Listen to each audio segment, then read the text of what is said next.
ایک یہ کہتے ہیں کہ کوئی روڈ بن رہی تھی، وہاں ایک مسجد تھی، اسے شہید کر کے اس پہ ایک راستہ بنا دیا گیا، تو اب ایک حائضہ ہیں وہ کیا اس کو جانتی ہے کہ یہاں پر یہ پہلے مسجد تھی، تو کیا وہ وہاں سے گزر سکتی ہے یا نہیں؟ دیکھیں قاعدہ شرعیہ تو یہی ہے، ہمارے علماء احناف نے واضح طور پہ لکھا ہے کہ جو جگہ مسجد کے لیے وقف کر دی جائے وہ قیامت تک مسجد ہے، چاہے عمارت ہٹا دیں وہ مسجد ہی رہے گی۔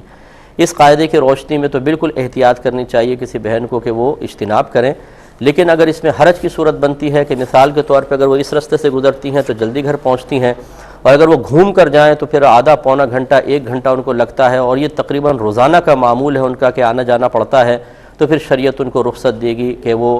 دل میں کراہت رکھ کے اس راستے سے گزر سکتی ہیں، انشاءاللہ گناہگار نہیں ہوں گی۔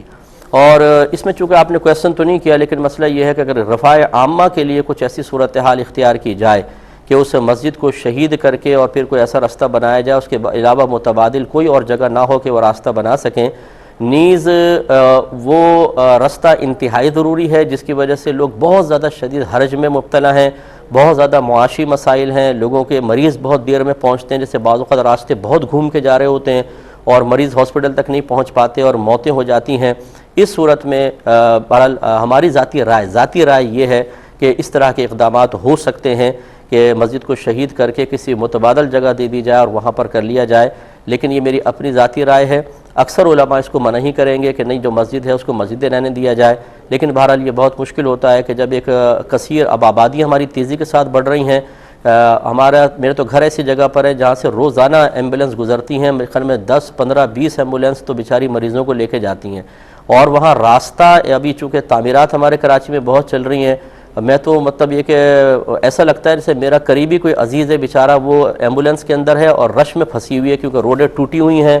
کھدائیاں ہو رہی ہیں، رش بالکل سڑکیں بلاک ہیں، اب اس کے اندر لوگ پھنسے ہوئے ہیں۔ اس طرح کی بہت ساری صورتحال ہو جاتی ہیں کہ جس کی بنا پر ہمیں جبر کر کے دل پر یہ مسئلہ بیان کرنا پڑتا ہے کہ جب 2 ضرر جمع ہو جائیں تو پھر چھوٹے ضرر کو اختیار کر لو،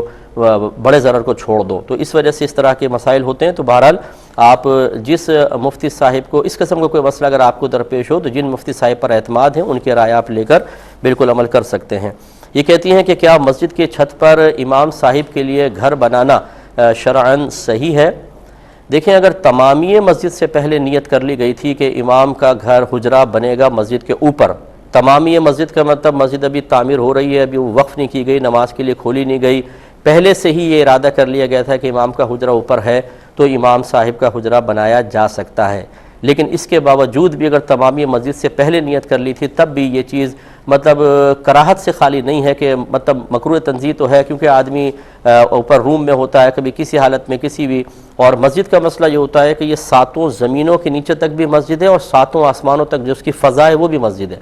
تو اس پہ مسجد کا حکم لاگو ہوتا ہے، اس لیے بہتر نہیں ہوتا کہ امام کا حجرہ مسجد کے اوپر قائم کیا جائے۔ یہ تو اس صورت میں ہے کہ تمامی مسجد سے پہلے نیت ہو، اور اگر ایسا نہیں تھا، پہلے مسجد تعمیر ہو گئی، کوئی نیت نہیں تھی، اب امام صاحب آئے تو مسجد کے اوپر ان کا حجرہ قائم کر دیا، تو یہ تو پھر گناہ ہے بالکل، کہ مسجد کے اندر